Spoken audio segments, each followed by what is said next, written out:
blueprint, I can tell.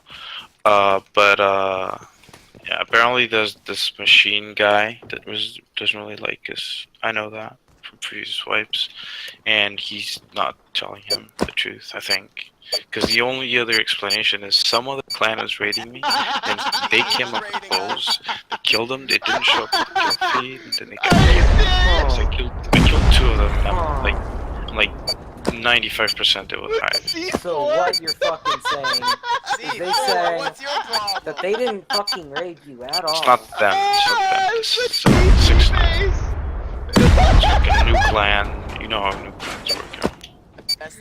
And I know Ricky for a long time. This is why I'm telling you this.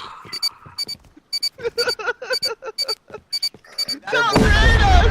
They just don't want to be raided by the Come on, Which, by the way, can we just make it a habit of putting community houses front doors? Fluffy. He was in the community. He knows perfectly what you're capable of. I already fuck with him so much that he's already trying to team up with me. As in the fucking You fuck with everybody. Dude. But the difference is we're not trying to constantly raid. What a whore. I don't fuck with everybody. I never take my time off to fucking build TCs outside of people's bases if they don't fuck with me. TC outside the base is decayed. It's open. Really? They must have raided it.